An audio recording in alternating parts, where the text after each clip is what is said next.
love's unfair, and I'm not there to help you fight this one.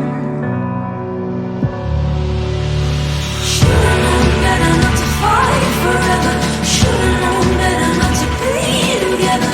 Should've known better, should've known better, should've known better, but we didn't even wanna.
Yeah, that was known better by the absolutely brilliant Hellofresh. I'm not going to sit on the fence for that one. That was pretty epic, pretty sweet, pretty solid track, don't you reckon, folks? I reckon it's pretty good. You're going to really like this because a few weeks ago, well, actually not a few weeks ago, 2 weeks ago as of release, you remember that we played Hellofresh's, I think it was most recent single, More to Life, and I really liked it, and I thought, damn, she's got an EP coming out. We've got to have a chat to her, and I'm so keen. The EP is called No Thank You, but after listening to it, I have to say, yes, please. So please give more than your fair share or a hurricane over welcome to Hellofresh. Ella. Hello. Hello, Ella. Thank you. What a warm introduction. That is so lovely. Thank you so much for having me. That's probably the most concise introduction I've given to an artist in a while. And Beautiful. I'm proud of you. Previous guests are going to go, oh my God, he normally just rambles on. They're going to get really jealous. They're going to get very jealous of us. I'm not going to take that away from you.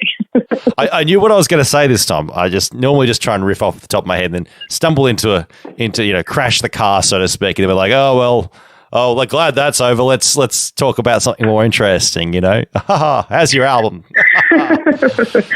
Yep. Firstly, welcome to the show and congrats with the EP. Thank you. Thank you so much for having me. It's a pleasure to be here, and I'm excited to be working on music and have this EP out in the world, and it's been a really good time. Yeah, it is. Sounds like the absolute dream. You've been a super busy person. You were just telling me before we started about how you are just being the coolest cat. Or I came to the conclusion that you're the coolest cat in Queensland, eating sushi in leather, folks. Not where the sushi is wrapped with leather rather than seaweed. No, she had a leather jacket on apparently in a sushi bar, which I think is pretty cool. Does that make me a cool person? I think it does. Is that the definition of cool these days? Wearing leather in a sushi bar? I think that what we said was cool was like being alone in a sushi bar when you're sitting at like the bar and there's the train going by you and Yes. you know you've got like a dark spirit on the rocks and it's like what am I going to choose next? And people are like, why is this girl in this sushi bar? Literally Sake. Sake. Yeah, I don't know. You gotta have sake at a sushi bar. Yeah, it's all just a facade. Was it one of those ones where you do get the conveyor belt going past? It was, yeah. It was one of those. Oh, what sushi did you have? What go-to sushi do you have when you go to those kinds of places? Look, I was on a time limit. It's a very good question. I was on a time limit, so I went with a salmon and avocado. Always a great choice. Yes. Then I went for a chicken, and I think it was like chicken and cucumber, and it was like a chili sauce sort of thing. Oh yes. So they were the two go-tos because they were on the belt and they were right there, and I was like, here we go, let's get them now. If I'm left to my own devices in a sushi bar, then I'm going to get that like the grilled. What is it? Is it with the fire? You know when they use a flamethrower and then they put it on the salmon? Are you still with me? It's like a char grilled kind of salmon thing. Yeah. Is it nigiri? Am I making that up? I don't can't know remember. Called, they do some weird flambe thing. I don't know. I'm not. I'm like looking this up right now. I'm like, surely this is nigiri. Anyway, it's not because that's raw salmon. All right, someone needs to tell me what this is called, but that is my go-to. Yeah. I love that. That's the one that they'll do for you at the Tapanaki restaurants, the one where the chef makes the food in front of you. So I'm like, maybe I just like that, you know, I'm like, I want someone to get a flamethrower and I want them to flame all up on my sushi. Like, I don't want it to be easy for anyone to just like put it on the belt and have it go around. I'm like, put some effort into this. You know what I mean? I want fire. I've learnt very quickly. Yes, maybe it's more my neediness. I've learnt very quickly that if you're going to go to have Korean barbecue, you have to go when it's not too busy, because if it's too busy, they'll make you cook your own meat. And which, okay, if you really are into that and you really want to put it together, okay, whatever you decide. But at the end of the day, I'm paying top dollar for what is really good meat. I don't want to bugger it up. You do your job. You to put the effort in. I don't care if I have to wait longer, but I want you, the chef, to cook it. You know, you or the waiter, whatever your proper term is. You know, I came here, I paid good money. I didn't come here to make my own food. I think it depends where you go, though, right? Like some places they leave you to your own devices, and other places like will cook it in front of you, right? Like that's really, I mean, the way to my heart is to feed me. So if anybody out there is looking to win over me romantically, it's literally just give me a meal. No, I'm only joking. That is absolutely not the truth. And that, I retract that. But yeah, redact that one. But yeah, I mean, I honestly, like, I just think that there's nothing nicer than preparing a meal for someone. Like, how cool is that? So it is nice when you get to go out and literally see that happening before your eyes. It's amazing. Yeah. Now there is. I know. I'm mixing up cultures here, but I'm going to use the term. That, and again, I know it's not a Korean term, but apparently the Chinese derogatory term for white people is guelo. So it's like the gringo version. You know, the Chinese version of saying a gringo. So you walk into the Chinese restaurant, and they'll see a bunch of guelos walk in. It's like, oh, these guelos. You better make the food for them. Oh yeah, maybe. I mean, I don't know. I don't know this term, but yeah, maybe that's being said behind my back. But if it's said with a smile on their face, then I'm happy enough. Oh no, that's as with any of these things. It's always the smile's just a front. You know, it's all customer service. They're smiling. Hey, isn't that like dying. anything in life?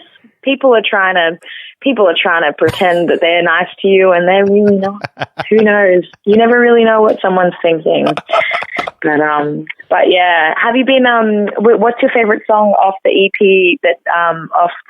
You were telling me before that it's Hurricane. Is that right? Are you trying to do my job, Ella? Is this maybe? Who knows? I feel like you're getting ahead of yourself, because we're gonna get to that. So this is like, I'm coming up soon. Ella's going to ask me 20 questions, and you're going to find out how much of a terrible interviewee I am. This is why I'm the one asking the questions. Fair enough. You got me. We are going to find. We are going to into a talk. corner. We are going to talk a bit more about the actual EP songs soon. So that's a good thing that you bring that up. We aren't only here to talk about sushi and Asian cuisine. That said, it is something I could probably talk about for a while.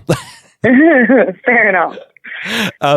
Anyway, I want to ask how because you've been playing a few shows around, because hence the sushi leather experience. You've been busy playing around and getting out and about, enjoying the lovely weather that Queensland has to offer, aren't you? Yeah, I mean, last night having Torch Festival was just so incredible. Like having that opportunity to perform and be in the space with other artists who are so awesome, just connecting with all these different people. It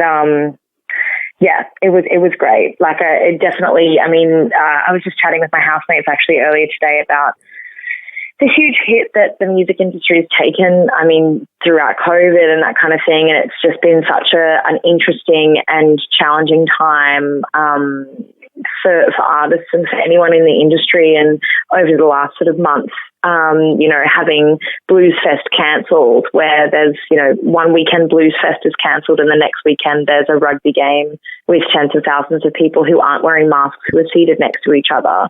It's heartbreaking to see that some things are being really prioritized above others. And so I guess like the point, circling back to being able to play shows and the privilege that I feel to be able to do that is like within the last month as well, like having Blues Fest cancelled, I had a gig lined up down in Byron, which I was so excited about, on the periphery of Blues Fest. So it wasn't exactly part of the festival, but it was, on the periphery of the festival. And just, because of everything that happened, like that didn't end up going ahead and ended up getting postponed and all of that. So it's, that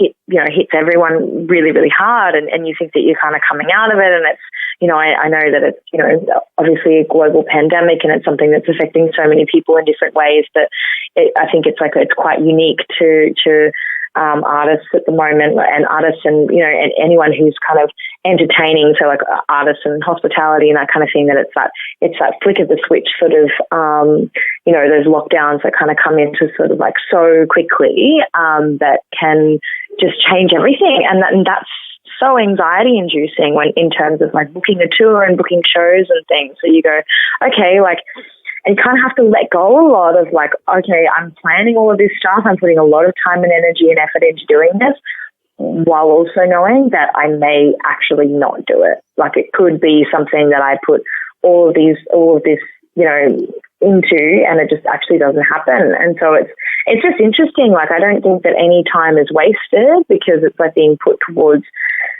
something great. But yeah, I think just like being able to have that experience last night and the Listen Up Music,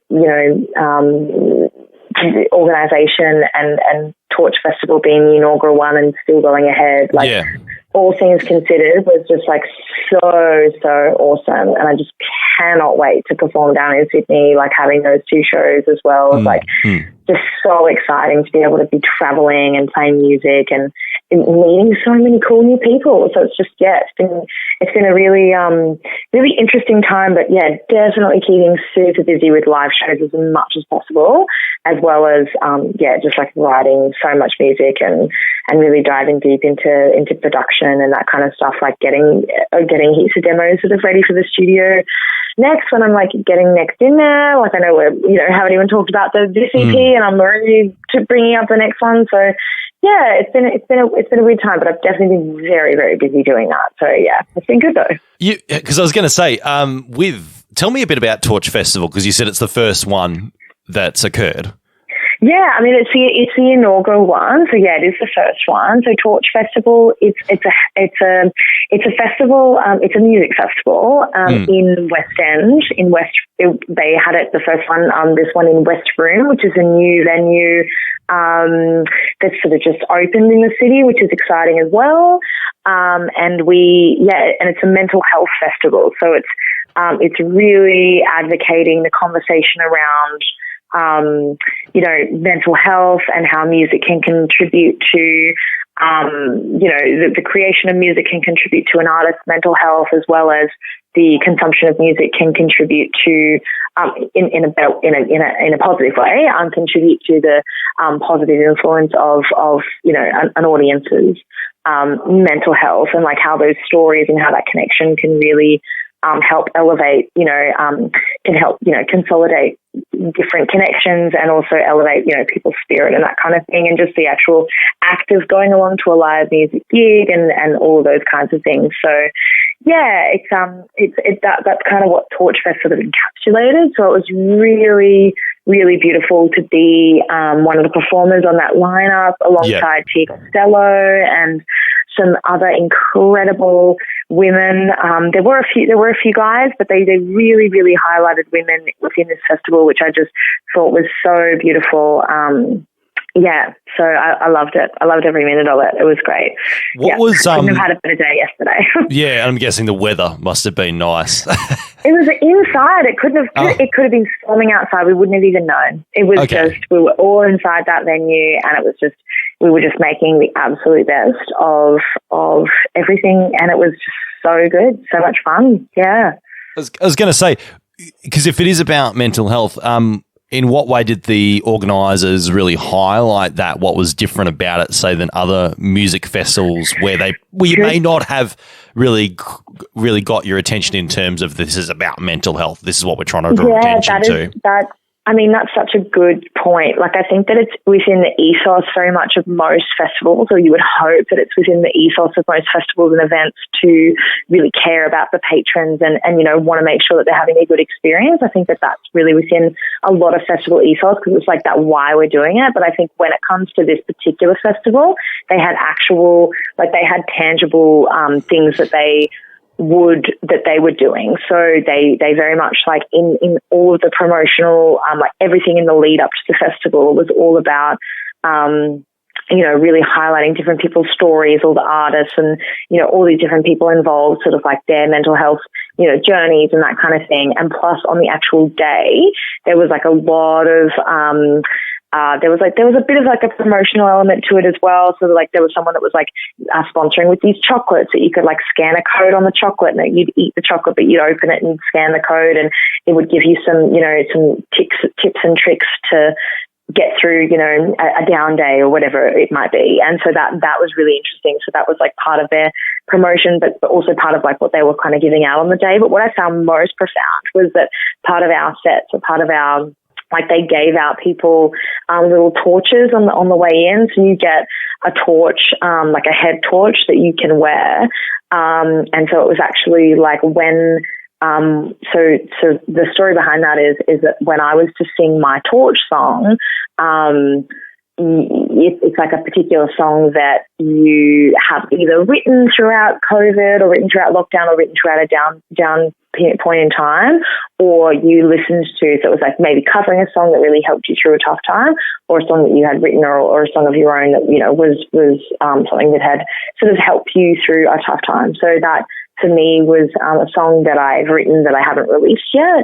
I haven't really decided what it's been called. I think it's going to be called Take My Time, but it's got a few titles at the moment. But yeah, so basically what they did within that one, was you choose your torch song, and then you say, okay, team, this is like the song that I'm doing is my torch song. And then everyone like turns their torches on, and it's this beautiful moment between like the audience and the performer where, like, it's such like it just makes it so easy to be like, okay, this song is something that like really means a lot. Like, I'd love for you to engage, and so everyone's like shining their torches, and it's this like big glowing, beautiful effect in the crowd of like all these little dots of lights and things. So that was just like so special. And so there were just a few different moments like that where they really like highlighted the mental health aspect, as well as the organisers, like, I know just so wholeheartedly like do so many different things, and actually actively like really advocate for artists and for mental health like outside of that. So it's really building a community of people who who do really care about each other and really want, the best for each other, and the way that presents itself in this particular context is music. So it's just, it's really cool. It's a really, really cool thing to be able to do and play, and it was such a beautiful experience that I'll hold on to for forever. So it was great. It was really great. Yeah. Are they planning to do more? Like in future years, as far as this stage? I hope so. Yeah, I mean, I would love that. Like, I believe so. I believe it's going to be an annual festival. I hope so. I hope so for other artists and for other people, and that it grows and becomes bigger, and that it's something that people can really have as like a staple as part of their yearly programming and that kind of thing. Like, that would be awesome. So I would love that. I would love that personally. So 10 out of 10 from me. Would torch again. 10 out of 10 would torch again. Yeah, for sure. Speaking of mental health, because it is obviously something I do like to touch on, because everybody's experience is always different with mental health. There's no one size fits all or a very cookie cutter situation. But I guess especially last year, how on a personal level did you manage your own mental health, especially with the lockdowns and everything that was going on, and the, as you mentioned, the lack of ability to play in front of other people? Yeah, I mean, that's a really great question. I think I really had to figure out exactly how to exist at home, which I know sounds it's like such a strange thing to say, but I'm so used to being able to go somewhere to write music. I'm so used to being able to, do different things where I'm not just in, really close to my bedroom or close to, the kitchen or whatever it is. So it was just like really interesting, like being able to sort of like work from home and that kind of thing. Yeah. Because I definitely had found that to be a challenging thing for me prior.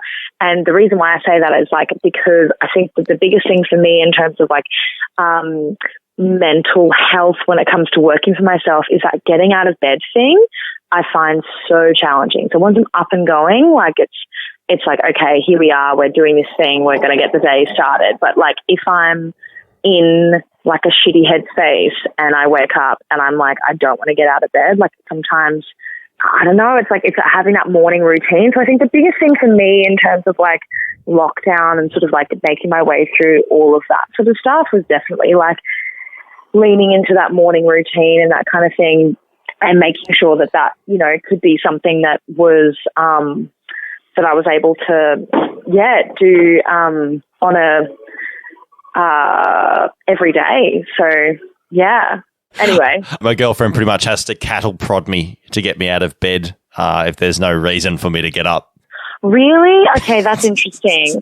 Yeah, I mean, I don't know. Like, I think I just like, sometimes it just is a bit challenging to sort of make that sort of happen. So, I don't know.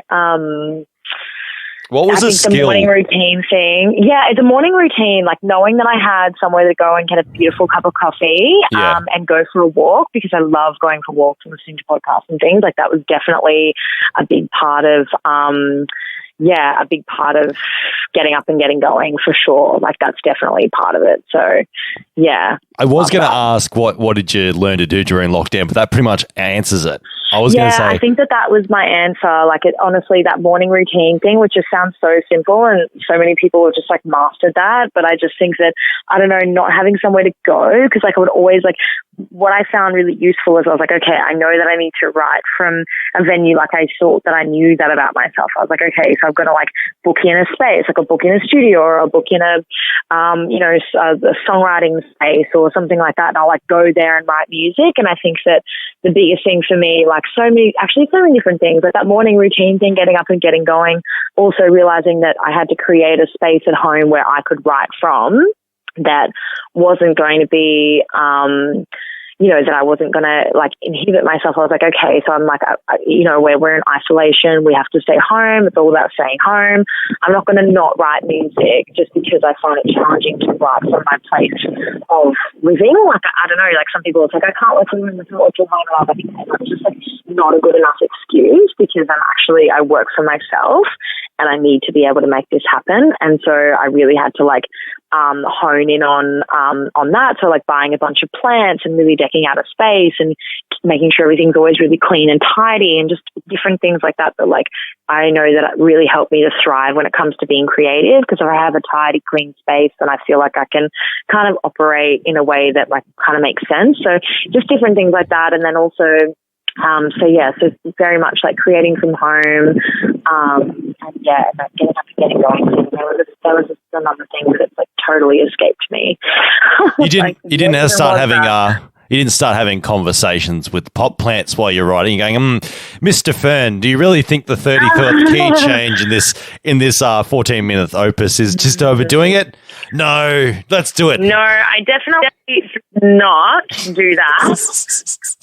So you don't walk in and you go, oh God, she's talking to the plants again. Ella, go get some help. Go outside. Go for a walk. Yeah. So yeah, getting up, definitely leaning into like exercise and that kind of stuff, like really, really helped. The active writing really, really helped. And I also kind of really got excited about cooking and got excited about, plants and that kind of stuff. And I was just like, I'm just going to get excited about all these things that I used to really not care about. And I'm like, I just get takeaway and spend $1 million on cocktails and go out and have a sick time. And I'm like, oh, wow. I'm all by myself. That's interesting. And now I have to feed myself. Okay. All right. Love that. What food? Get some skills. What food? What food did you suddenly start eating that you never did before? I love eating really fresh and that kind of stuff. So like I'm talking like couldn't even cook pasta, like all rice, like not even those bare basic uni skills that you learn when you're like at college or uni or anything. Like I struggle. So I'm like, make a salad, chop up a few things, always have it fresh. But I'm like, no, I'm drawing a line now. I'm going to build some skills. So I actually started doing, I don't know if I'm meant to drop brand names on this podcast, but I started doing Hellofresh, where they deliver you all the different things and they make it so easy. And I have started building some serious skills just literally by doing that. And I'm fucking loving cooking. So it's been really good. That's all right. As the disclaimer at the start of the episode goes, there is unsolicited product placement in here. So, unsolicited product placement and also probably some swearing. I'm glad about that. They're going to get their $100,000 bill, $100,000 check in the post very soon. Yes. Hope so. It's part of my evil plan to get money. Yeah, wouldn't mind.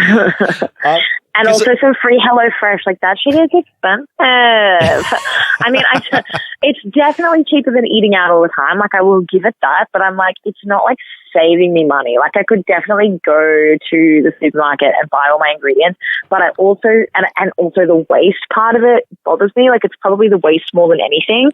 But at the same, because it comes in all the little pre-packaged little things. That is the thing that I find the most annoying, because it's not all in plastic, to be fair. They do their best, but it is all part of it. And I think that's any kind of convenient kind of cooking is there's always going to be a huge waste element to it.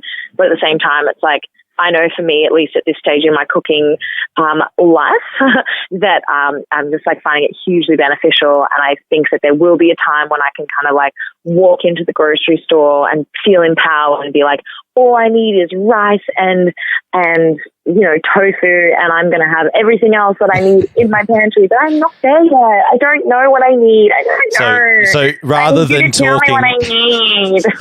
so rather than talking to the plants, you go into the fresh food section and you start speaking to the oranges. Mr. Citrus, you shall go well with a chicken. Like that, then you can interpret that. Yeah, totally. That's exactly right. Maybe that's where my creativity lies, talking to an inanimate object. That's my new skill. Won't hold back. But anyway, that's fine. Ella, I feel like you've really encompassed the spirit of this show in true bar talk fashion. You've gone and dumped equal criticisms and shit talking as well as praise on a particular product.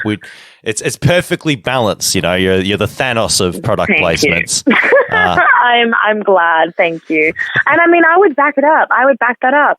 If HelloFresh's marketing manager wants to give me a buzz and ask me about it, I will tell them my thoughts. It's wasteful. It's not wasteful. There's just no way around that. Like, it's just the fact. But will I use it? Yes, but only until I've built the skills. And that's the plan that I have in place right now. Very nice. Very nice. Well, it's good to hear that you're improving on that front. Thank you. I mean, always improving. Yeah, that's always part of it. I want to touch on something you mentioned before too, because you're talking about how you never really used to do much cooking before. So, because I've noticed this weird dichotomy with people in the industry, people in like that play live music and are friends with people that play live music. You're either a live gig magnet where you're just like, all right, who's playing this weekend? All right, let's see. Okay, Johnny's playing on Friday, and then I'm going to go to Mary's gig on Saturday, and then oh yeah, cool. Then I've got my friend's band playing on Sunday. Awesome. That's my weekend sorted out. And then you got like the other half of like, all right, I'm gonna do another plug-in this weekend on my $1,400 MIDI keyboard, and they do that. You know, they just like they lock themselves in the studio, sort of thing. And like you never see them at a gig, and they're like, "Here's my new song," just like constantly releasing stuff. There's that interesting dichotomy there. So it sounds like you're definitely the live, get out and about, you know, music magnet. Totally. Well, I would say that, I mean, pre-COVID, for sure. Either get out and about music magnet or any kind of other art form, like love an art opening or some kind of like theater performance or anything like that. Like, get me around some kind of sparkling wine tray that's being passed around, and it's like, do you want another one? And I'm like, yes, I do want another one. Is it free? Is this a sample? Is it free? It tastes. In that case, then it tastes great. Yeah, it hooked me up. So I guess like that. Yeah, definitely. Like I would say that I'm probably more of a social butterfly when it comes to that kind of stuff. I'm all for nerding out on plugins though. So I think there's like definitely a duality to what I do. Like I do get very excited about the nerdiest things.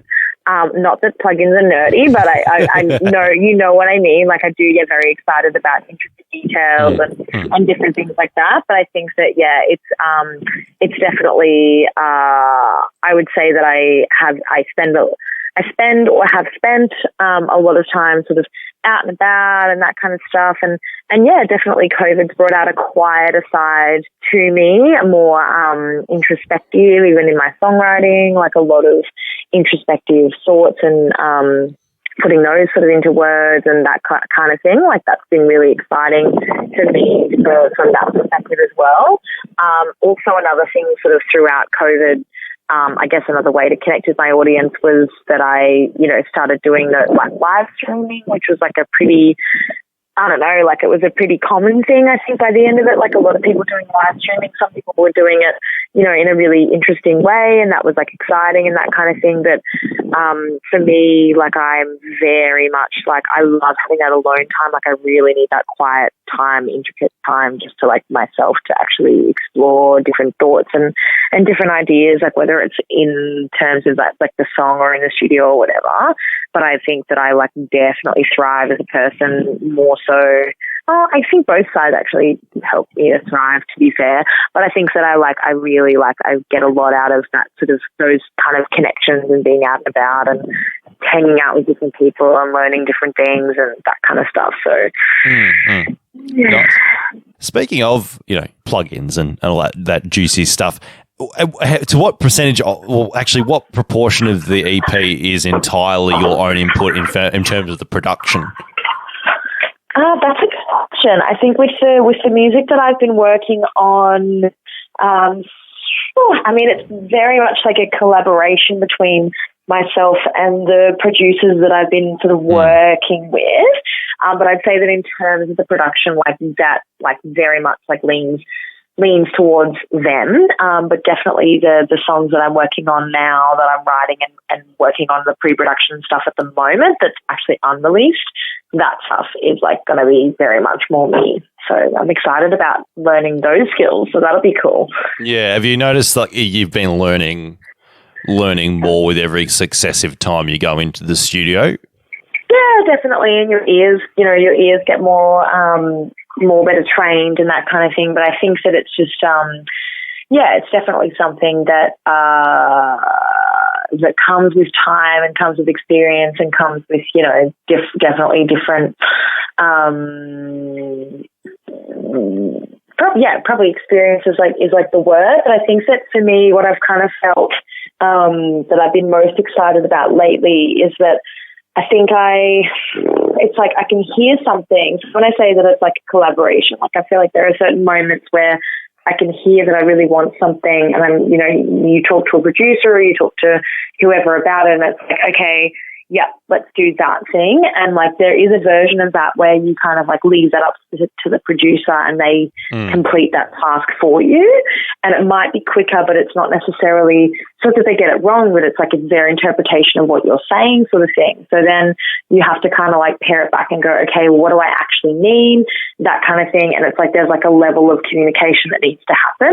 But I think what I'm most excited about the stuff that I'm working on at the moment is that I'm having I've got all the sessions in Ableton and that kind of thing. And no, I wouldn't call myself a producer. Like I definitely collaborate in terms of the production elements and that kind of thing. But if I'm having an idea, I'm just actually giving myself the time and the space to think about it and put something down that encapsulates sonically what I'm trying to say, and then I can actually like communicate that to the producer that I'm going to be working with in a really, really clear way, rather than just trying to communicate something that I hear in my head, then in my words, then, say it with my words, and then sort of, then kind of like go, okay, well now I'm going to try and communicate this to you, and then you think that you've either got it right or you got it wrong or whatever it might be, because you go, oh, okay, well, I can't really clearly articulate what I'm saying, so maybe what I'm saying is wrong, when that's not really the case. So, it's just, I don't know, maybe that wasn't the question, but I think I've arrived at just sort of like, kind of going, okay, well, what I really want to do within my art form is get all of the pre-production sort of done prior to getting in the studio with anyone, and then, and then make sure that I'm, getting all of those things sort of completed. And then when you kind of do get in the studio with someone, then you kind of have a really clear idea of how you actually want things to sound and why and that kind of thing, rather than handing that over to someone else, even though that, everybody wants the same thing. Everybody wants the music to be great. But, it can just be a bit sort of challenging sometimes to like know that you're arriving at the same place and that kind of thing. So, yeah. Look, you're worried about the answer there. Look, there was an answer in there somewhere, I think, Ella. God knows what it was. We'll listen to it in post. It's all right. Listen to it in post and we'll find it. Yeah. Those listening to it, no, listen back to the episode later and go, it makes sense. Yeah. Totally. I was going to say, I've had this come up before. I've had this conversation with a couple of friends who, are also singer-songwriters, and they go, you don't realize until you get into the studio, like how much your listening experience is changed, or in, the more cynical term, ruined by, suddenly having all this insider knowledge. 'Cause you go back to your favorite songs and you're like, oh shit, that guitar tone's slightly off. Or you go, oh shit, they mismixed that, and they're like looking back at famous songs that and you realize there's a lot more flaws in it. Very true. Because you go and you realize, we make the same mistakes and we're doing it ourselves. It's exactly right. Yeah, it's super hard. It's like, it's the curse. It's like the magician's curse. Like as soon as you know how the magic trick's done, there's sort of like the shimmer, the curtain, the magic behind it sort of doesn't disappear. Like I'm sure it's, for musicians, gone forever. Magicians, it's still there. The fun's still there. It's just the magic, so to speak, is sort of different because you sort of know what's happening. Like the curtains. You've seen behind the curtain. Yeah, and I'm thinking like I was about to think now I can think of the perfect allegory. It's the Wizard of Oz. Like your curtains lifted, there's the wizard, big microphone, projection. It's like it's just there's a whole different thing going on behind the so-called curtain. Now that you said that, I feel like watching the Wizard of Oz. Oh yeah. Maybe I'm going to do that as soon as we get off the phone. Yes. It's like you just go, all right, kids, pop on Julie Garland. That's exactly right. Tin Man me up. Who's your favorite? Who do you relate? This is totally weird segue. I warned you before. I said we'd get onto weird segues and tangents. Who do you relate to most out of the Wizard of Oz? Good question. That's a big one. Definitely not. Who is the one that doesn't have a heart? Is that the Tin Can Man? Yes. Yes, I was thinking of the straw man, but he's a brain. Yeah, no, it's the heart. Yes.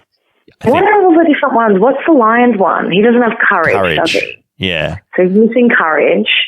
The Tin Can's missing his heart. Yeah. And then the straw man is missing his brain. That's right. Yep. You got it. Yeah. I feel like I need to rewatch this as an adult and really unpack it because I feel like there's a lot in there now that I'm saying it out loud. There's it's like the same with a lot of like kids shows or you go back and you're like, wow, that was really deep. That just went over my head as a kid. Totally.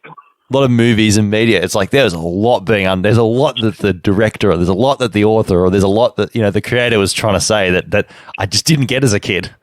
That's so true. So exactly right. It's like insane. Yeah.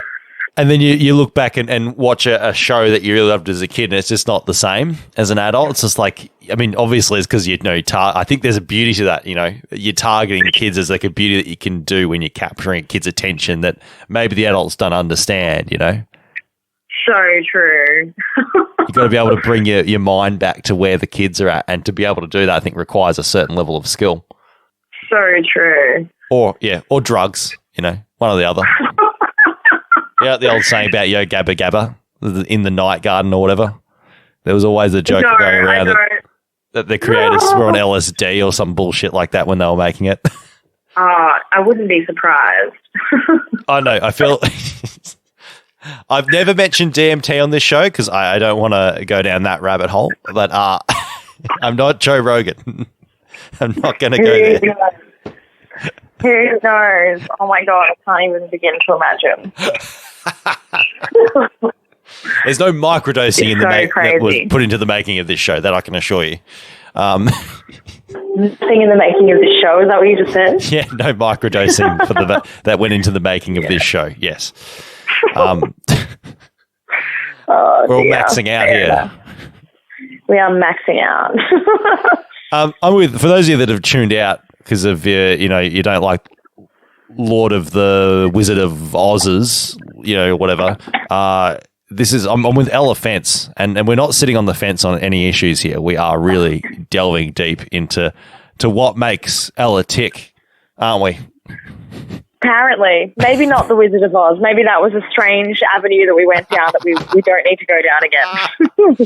Oh, I think I've touched a nerve there that maybe, I think I've hit something up subconscious. I feel like I can't really say who my character is, so I think that's probably the biggest thing. Right. You'll have to rewatch it and let me know. Yeah, definitely. It's your adult. Take some notes. Yeah, totally. You'll probably rewatch it and you'll probably, relate to the witch.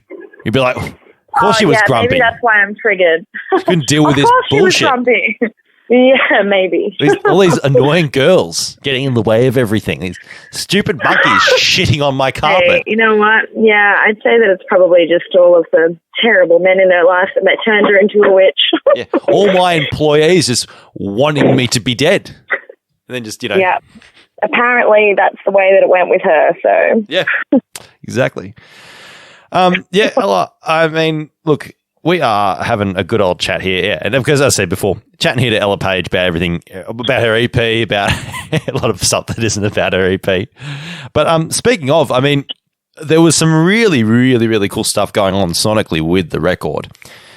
You mentioned before about when you work with your producers that there is a lot of input they do have, and fair enough, as producers should be, as a good producer should be. How much of this, the thematics, were something that you were insisting on, and how much of it, I guess, was input from other people? That's a good question. I mean, I would probably say that it is a collaboration. You have this, you have an idea and you communicate it to the best of your ability. And I like when things are quite thematic and when things kind of like feel like they, make sense in a certain way that's like quite dramatic. And so, yeah, I mean, I'd say that it was very much arrived at together. So that's something that I've been like really lucky with the people that I've worked with, that have been able to, articulate really what I have in mind throughout, the production. So it's been really good. Were there any, with the songs and what songs went on there, was it pretty obvious which ones you were going to pick from the outset? Yeah, it was actually. Yeah, it made a lot of sense to me. So definitely really, really obvious. Definitely those ones for sure. Mm. Can you think of maybe any examples of aspects of the record that maybe you were a bit, maybe they added, maybe somebody added something, maybe there was a tone or an instrument or something that was put in there that maybe you were a bit apprehensive about, but then when you listened back to it, you came to the conclusion that that was the right decision to make? Yeah, definitely. Like, I think that there's always part of a decision-making process that, you kind of have to arrive somewhere by thinking about things a different way. So it's like, you kind of like toss up a few different options. And then you kind of like arrive somewhere. So in terms of that particular question, like there were definitely like whole sections of songs that I'm like, well, I'm not sure about this. Like, I don't know if we should have the instrumental was this long and that kind of thing. So yeah. And then we kind of like ended up cutting it. And then I'd like listen to a version, and then, we'd go, and then I'd say, actually, I don't know if that is the right choice. Like, maybe we should actually put that back in, sort of thing. So, yeah, but sometimes you just need to be able to hear it in order to then, know that it was the right or wrong choice, for sure. Yeah. Are you of the opinion that it does take a bit of time to get to the right decision, or are you more of the understanding that spontaneity is key with that? What your first thoughts are going to be the best thoughts? Oh, it's so dependent. Like, I think, for example, something like that, like a musical instrumental, like, take it or leave it. I don't know. I'm not a huge, like, I just don't know. I'm like, you listen to an instrumental, I mean, it depends on the song. It's so depends on the song. But, like, you listen to an instrumental, that's not really like where the song, in most songs, I guess, like is grounded in. So I think in terms of like whether you're going to have a lengthy instrumental or have a shorter instrumental, I don't really know. Yeah, but I'm just particularly talking about my artwork. Like, that's not what people kind of come to my art for. They come for other reasons. So it's like, in terms of like a decision like that, like maybe it doesn't necessarily need to be on gut instinct. But when it comes to something that is, look, I mean, I've definitely had moments when it's been the songwriting, and like when specific sections of the song have not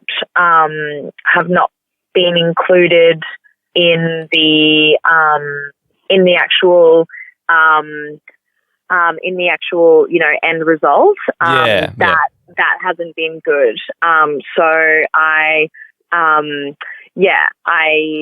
have not felt good about that. So it's like, that there's some parts where I feel like this decision is like take it or leave it, and then there's other areas where it's just like so hard to let go of a section where it's like, you're butting heads with someone that's like you're collaborating with, And then you kind of go, oh shit, I actually really, really firmly believe that it really needs to be this way. And then the other person thinks the other, another way. And then it's really challenging to be as emotionally invested in the song, to be honest, when it comes to the songwriting for me. So yeah, I mean, I can definitely relate to that. And when you feel bulldozed by a decision, it's definitely, it's pretty challenging thing. But I mean, I guess that person probably feels pretty solid in their decision making process as well. So it's like it's a hard thing to be able to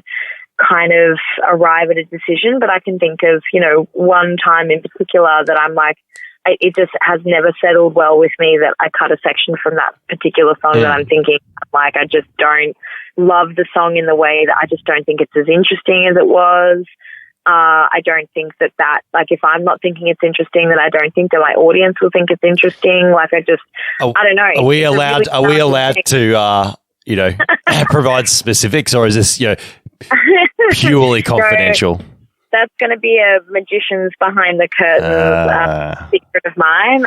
But I think that it's, I guess, kind of coming back to to that kind of question. It's like, I guess it's like when it comes to your sort of artwork, you can kind of like, have the final say and that kind of thing. But I guess it depends on the context. So yeah, it's, I think for that particular decision, like, that really stuck within my gut, that I knew within myself that I'm like, I know that this part needs to stay. And then the other person knew within themselves that we weren't going to have it. And so it was like, okay, what now? Like, we both feel instinctively that this is the right choice. So what now? And so, that's been really challenging to, it can be challenging to kind of like end up arriving somewhere that,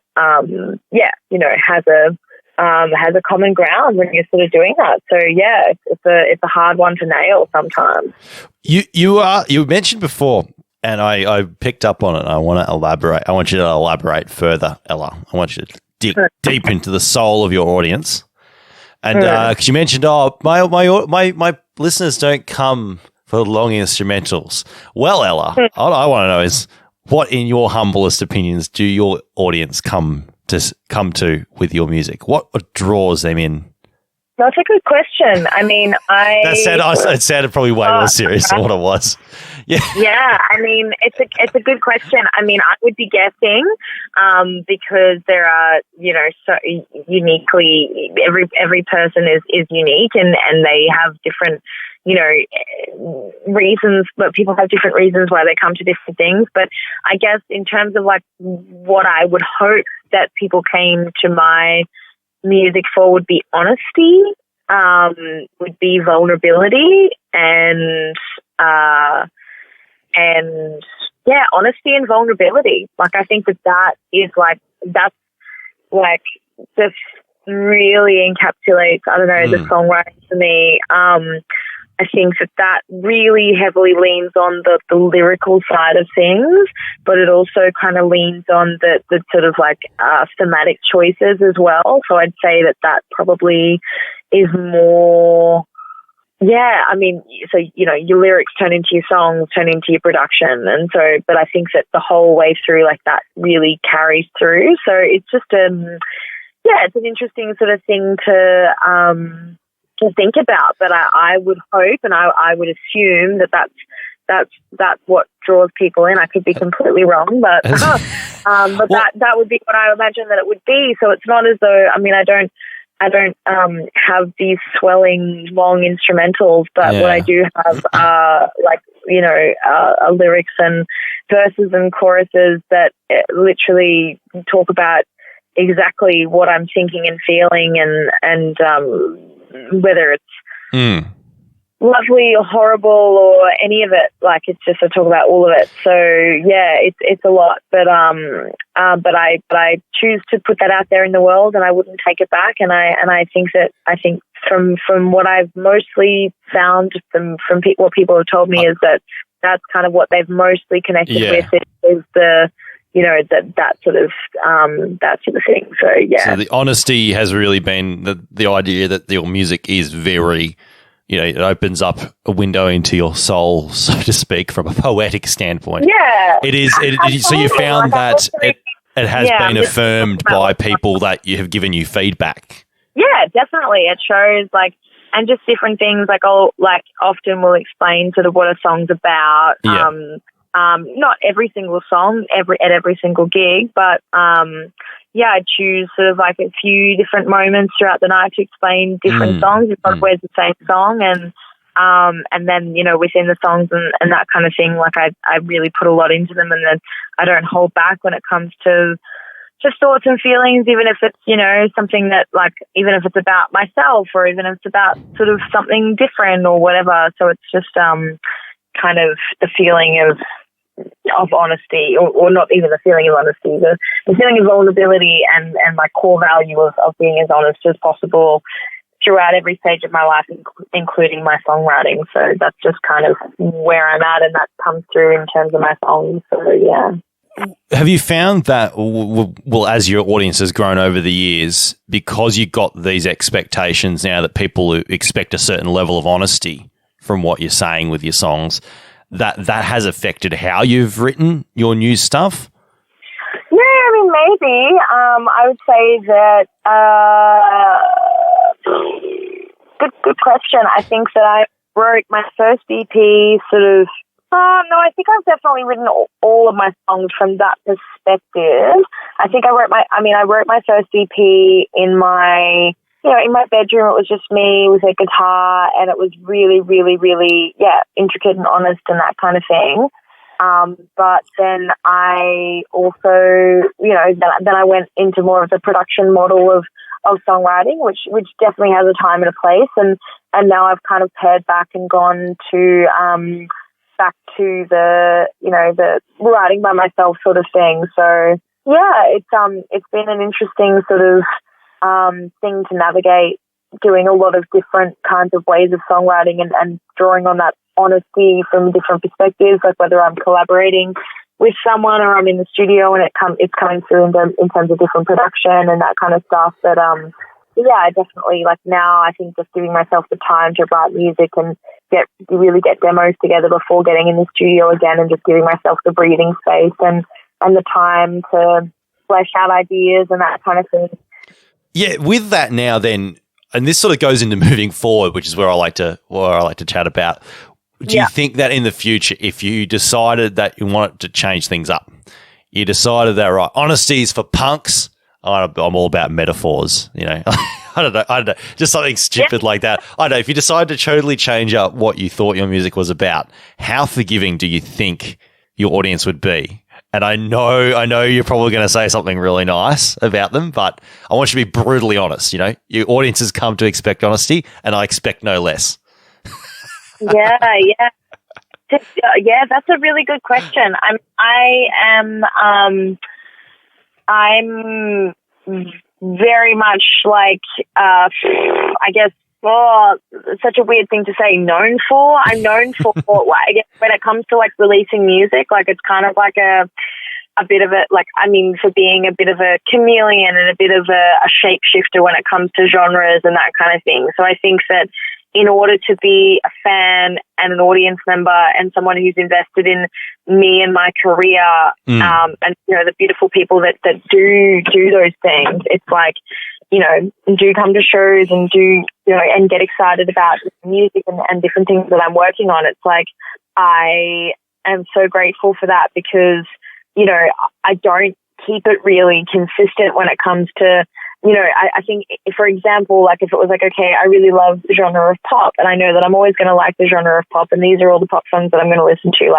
That's quite a seamless experience. But I think that I dabble in so many different things. So in order to be an audience member, people kind of go, are on a bit of a journey. I think when it comes to don't really know what to expect. It's always going to be something new and something that doesn't really fit within any kind of boundary, which is really the way that I like to live, and it's also the way that I like to create. So it's it's just.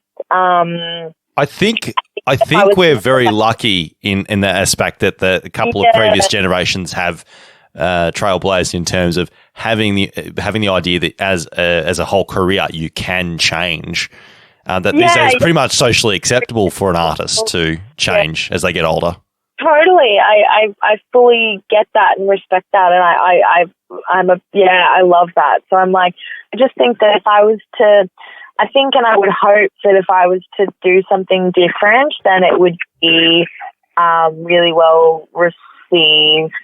If I was to do, but I guess you don't know, but then it's hard because you kind of got to just keep doing what, creating what feels authentic to you in that moment, and putting that out. And it might be well received, it might be not well received, it might be really well received by someone completely left of field, and that's also okay.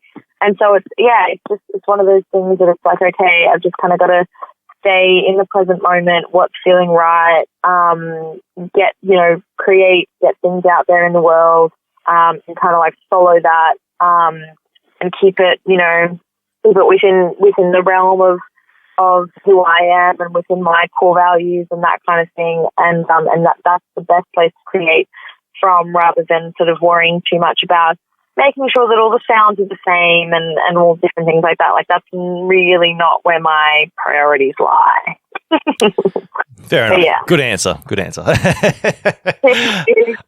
Let's talk. Oh, so you know what? That's right. I was going to say, Ella, I expect no less than the punk bluegrass EP as your next release. Yeah, is that right? Part of the excitement's not knowing how people are going to handle that. Yeah, that is so true.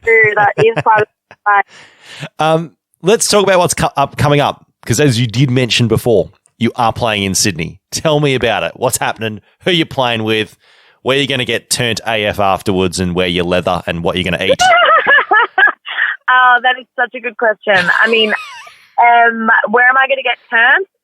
Who would know?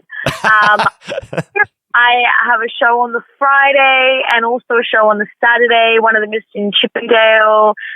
So we're playing Max Watts and also Lord Gladstone Chippendale, and just like so excited for both of them. So they're both going to be really, really different audiences, really different experiences, different parts of town. And yeah, just like, moving from one space to the other and bringing the same show. So I'm like actually so excited to be doing this, and bringing something to some new people. Like, I just cannot wait, and I haven't been to Sydney in forever, so I'm just like so excited for that. So yeah, it's going to be so good. So give us the dates and the venues so that people don't get confused. Look, you know what? It is all over my Instagram, so that is a good place to start. No, but very good question. So we've got the Friday. So we've got Friday the 23rd of April is Max Watts House of Music, and that's a Golden Robot Records label showcase. And so that one's at Max Watts on the Friday. And then on the Saturday, it's, so that's the 24th of April. It's at the Lord Gladstone. And I'm playing with a band Embankment, who is one of the members of Blue Juice, who's obviously no longer together, but it's their sort of new project. So yeah, super excited for that. Nice. So good. Sounds like so much fun. And if you are folks in Sydney next weekend and you got bloody nothing to do because it's Sydney, go and do yourself a favour. Check out the shows. Bloody give us some positive heckling to Ella and tell her what you think her music should be about. Positive heckling? That sounds awesome. Yeah, try and make it a thing, positive heckling. I was at a comedy show that our dear colleague here at AMR, Mick Moore, does, and he's mentioned one of his bits is about, I won't go into too much detail because go to the show if you're around in Melbourne Comedy Festival, a plug, hey. No, he goes on a bit about how hecklers are a bit more positive. They're trying to do what they're trying to say is positive, but it comes out in a bad way. So I'm trying to at least if we're going to encourage heckling, it's going to be a positive form of heckling. Totally, as long as what they're heckling is, "You're the best! Oh my god!" Yeah. Let's do it. He says it more elaborately and more concisely than I do, so it probably made no sense to people. But, if you go to the WTF show that Mick Moore is part of, you'll get that lovely, lovely spiel, and I won't be stealing any more of his jokes. That's awesome. But yeah, mate, a big shout out to Golden Robot Records, who the EP No Thank You is out now with. They did help us set this up, so thank you, Nadia and John. You're awesome. They are very awesome. You're awesome too, Ella. Thanks. Tell us again. So your EP No Thank You is out now, of course. Where can people find it, and where can people find your music and your socials and that? All like Spotify, wherever you like to listen to music, it's all Elephants. And then on my socials, it's just all at Elephants Music. Or if you're more of a website person, then it's www.elephantsmusic.com. So all roads lead to Rome at that website. So you'll be able to find everything. Right. Let's just say in stupid anecdotal terms, the website elephants.com is indeed the gate that leads you into the paddock that is surrounded by the fences. Yes, that is exactly right. So yeah, it's elephants.com, isn't it? Elephantsmusic.com. Elephants Music. Okay, don't get that buggered up. Elephantsmusic.com. I presume everything's linked through there. Yep, that's exactly right. Yep. So don't waste your time trawling the internet. Do what the website was made to do and link you to everything good. Elephantsmusic.com. Make sure you go and stream the EP. Make sure you go and check her out at one of her shows if she's doing anything. And make sure you say hi afterwards. Woo! That would be so fun. Can't wait to see you. Ella, you champ. Thank you for coming on and playing ball, so to speak, with my tangents. All good. It was so much fun chatting to you. Thank you for having me. Now, you've got me in the mind for sushi. Unfortunately, we're having pizza tonight. But that said, it's a pretty much, equally good, let's say. I could go with either. That is just as good. Let's chat. Let's quickly talk about, before we play it, the song the song we're about to play. Let's talk about it. It's called Hurricane. It is the opening track of the record. Yep. Give us a little bit of a spiel behind this one. What's going on with this track? Because it's pretty thumping. It's got a great beat behind it. Got a great driving force behind it. It's a lot of fun. It's a great fun song. Thank you so much. Yeah, I love this one. This one was such a fun one to write. I wrote it with a friend of mine who was down in Byron, Vinny Ledouce. And it was just so much fun. It was just such a good song to be able to write with him. I think that I know for me, going down to Byron is always such a fun time, and playing shows and that kind of stuff, and writing music and that kind of thing. And this particular song just really encapsulated a lot of that fun and the energy of just being, doing a lot of different things and having a great time doing it. And I don't know, I feel like I've just totally butchered explaining this song, but it's basically just really, for me, it feels like a really powerful, fun song to just listen to start a weekend. It's exciting. So yeah. Delicious. And take it away. Play it. Can't wait. Play it. Can't wait. Don't waste any more of my time, Daniel. Come on. I'm a very valuable person. Fair enough. Yep. Okay, Ella, I'll give you that one. Well, I tell you what, why don't you not waste any more of my time and tell us who you are and what we're about to listen to. I'm Elephants, and this is Hurricane. Thanks, Ella. You ledge. We'll see you soon. Thank you. Let's meet at mine. I got a plan. I'll ask you one time, not gonna tell you again. We'll drink champagne. I flew in from Barcelona. I'll tell you you're beautiful, but you were read in the wine. I did some business. I got cash for days. Ride with me. It's like a Maserati. Ain't nobody fucking with my clique. We're out to play. Let's bump, bump. Hey, hey. You love it in my hurricane. You love my chaos. You love it in my hurricane.